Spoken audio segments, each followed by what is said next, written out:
Welcome to the Story Lab. Today, we have returned to the Star Wars universe to talk about one of the newest series in the franchise, The Bad Batch. The Bad Batch was a series that was way better than what people had hoped or expected. Fans were especially engaged by the Clone Rebellion storyline. Knowing that Season 3 would be the last season of the show, we asked ourselves whether we would see a full-blown Clone Rebellion play out. We did not. Bad Batch Season 3 concentrated on the core family of the show instead, sidling the larger Clone Rebellion. But what if we did? That's what we come up with today, The Bad Batch Season 3 with the Clone Rebellion.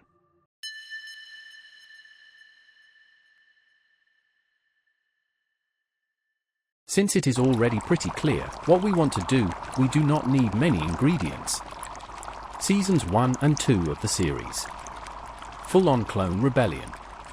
A final battle at Mount Tantiss. More focus on the clone story rather than on Omega's Maybe Force potential. A definitive end to the clone story.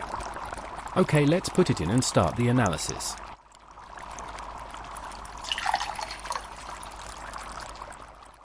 One thing that we did not specify is character deaths. Since the focus on family shifts away, and there will be no follow-up to this series, the story can include the death of some more clones, even from the Bad Batch. But let's see what the lab comes up with.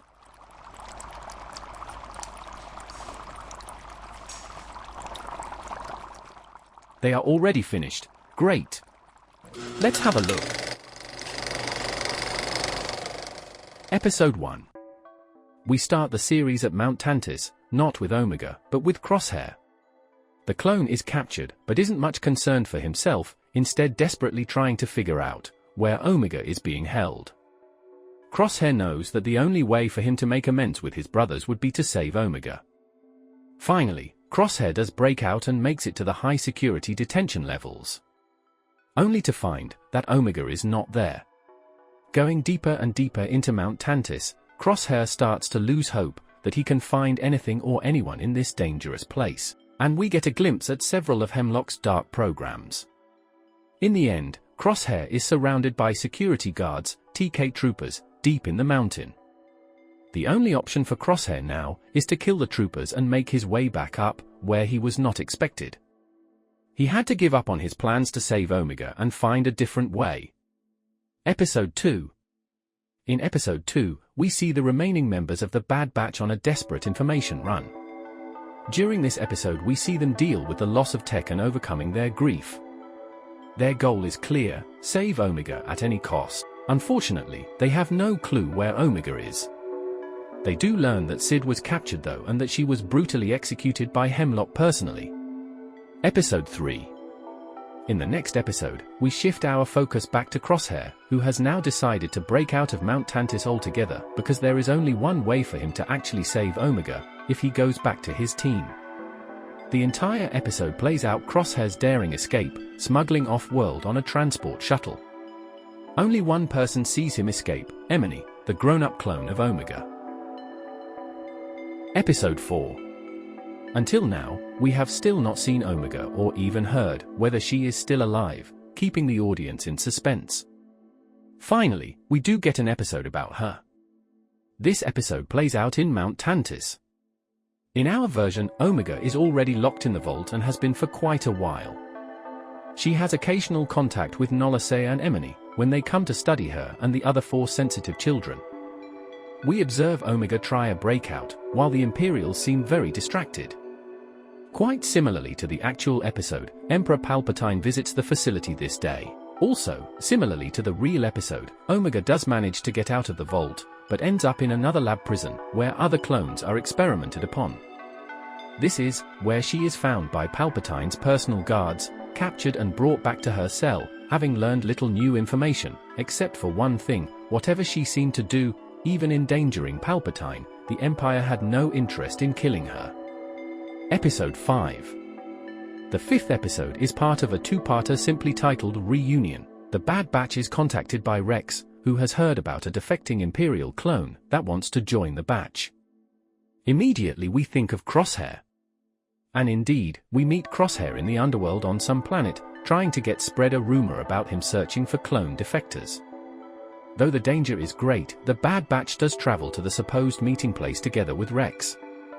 As it turns out, that meeting place is General Grievous' old lair, from that Clone Wars episode with Kit Fisto. The defector only speaks to the Batch over comms at first, telling them that they must demonstrate that they would trust him, even after all he did.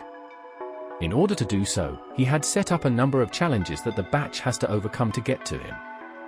Of course, the Bad Batches would do anything for their brother, so they work their way through the challenges.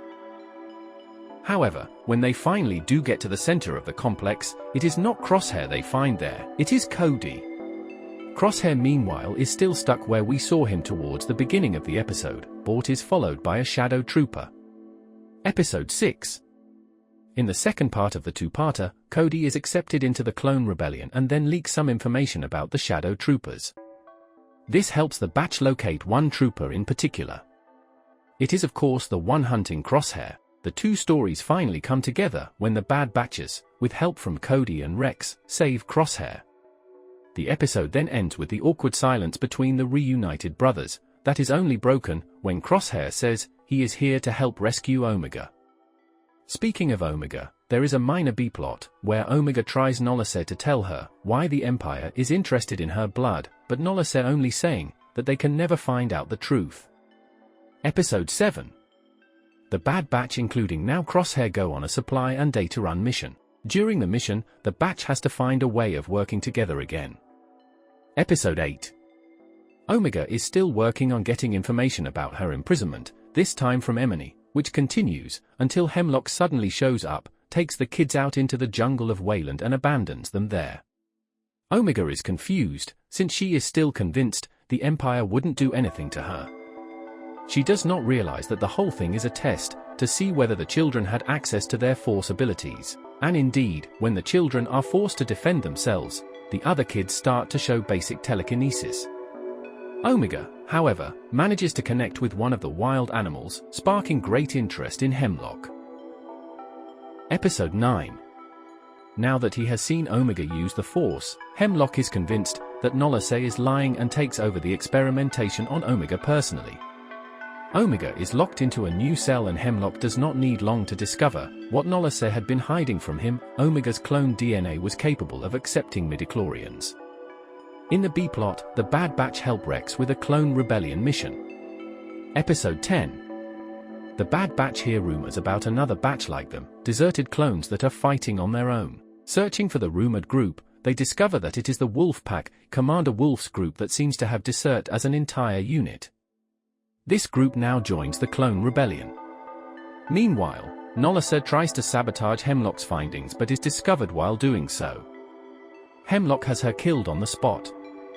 Episode 11. Because of Nolase's death, Emily is promoted to lead researcher and introduced to all of the secret projects. This entire episode is seen out of Emily's perspective. Having talked a lot with Omega, Emily is already a bit disillusioned with the Empire. When she sees the other, much worse experiments going on in the mountain, Emily decides to defect. As a visual sign for that, she takes off her goggles. Episode 12. The Bad Batch happens to be at the Clone Rebellion's headquarters when they receive a message from Emily. The scientist has managed to get from Wayland to Coruscant rather inconspicuously. But she cannot get away from Coruscant without help. The Bad Batch and Wolfpack work together to rescue Emily before a Shadow Trooper gets her. Thanks to Emily's information, the Batch now knows exactly where they can find Omega, and they also know that there are a lot more clones in need of help there as well, which is why the entire Clone Rebellion agrees to help with the rescue mission. Meanwhile, on Emily's last order, Omega is transferred back to the vault.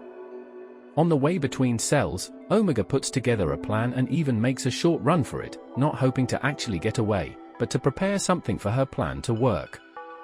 Episode 13. Omega breaks out of the vault once more but finds the path she took last time blocked, so she searches for a new way and stumbles upon the clone Zillo Beast. Through her newly learned talents, she connects to the Zillo Beast, and sharing her memories, she enrages it so much that the Zillo Beast breaks out of its containment and destroys a large part of the installations around it. Hemlock is helpless to stop it, but his troopers do catch Omega one more time. Nevertheless, with his defenses half destroyed, Hemlock must now call Governor Tarkin. Parallelly, the clone rebellion including the Bad Batch and Emily are trying to recover a down Venator-class Star Destroyer that they will need when they attack Wayland. Everything goes well, until Emily is asked to work on some science equipment and for that puts her goggles back on.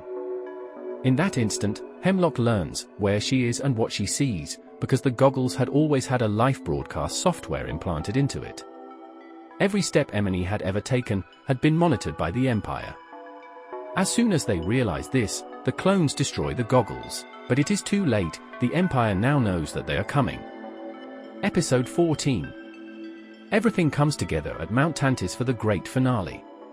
The clone rebellion drops out of hyperspace with their Venator. Most clones are to be deployed to the surface to rescue their imprisoned brothers. Cody is the one who leads the ground team, Wolf is in command of the clones fighter screen and Rex is elected the overall commander, with Echo and Gregor as his seconds. The Bad Batch is of course with Cody.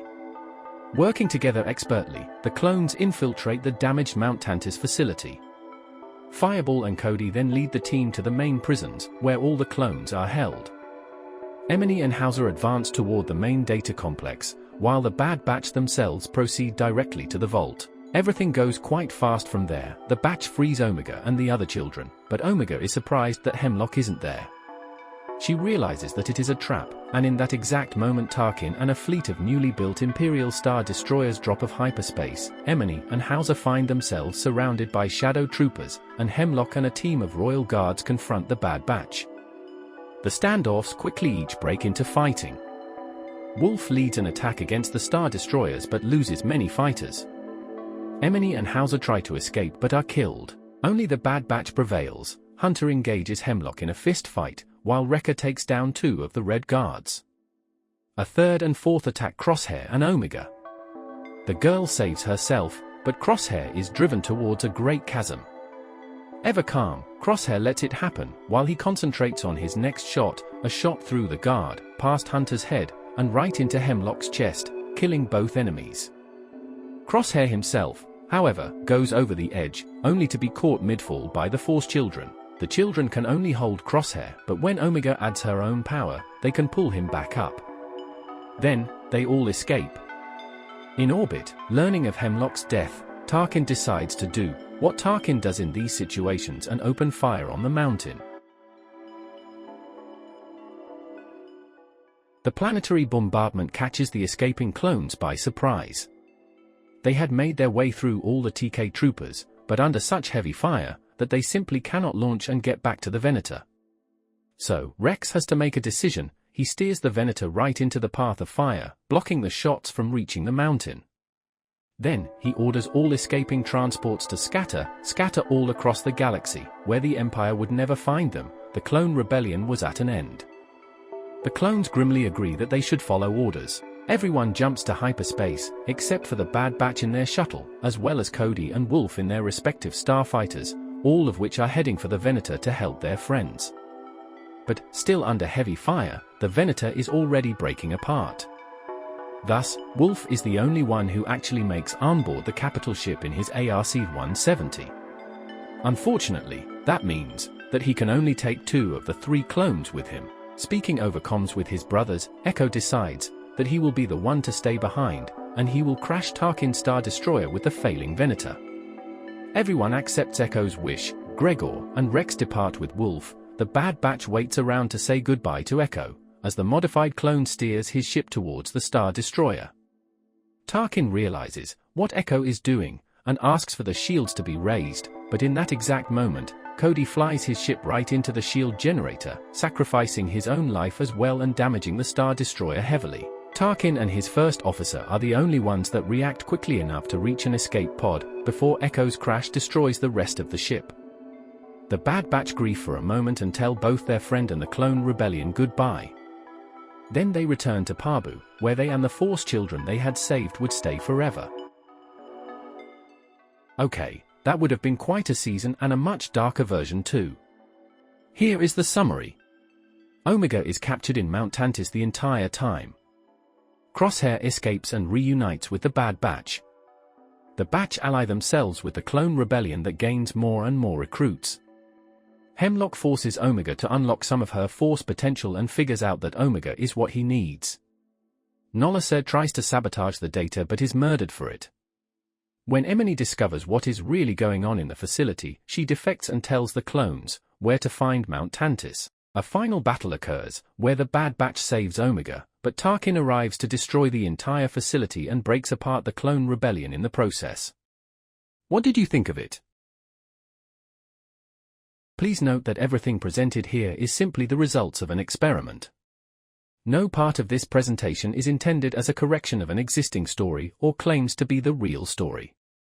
The selection or omission of any parts of the source material is not to be understood as commentary, positive or negative, on the original productions.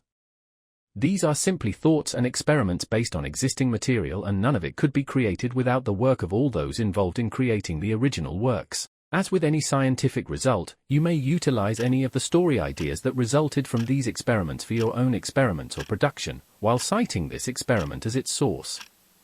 It is now closing time for our lab. Goodbye until next time.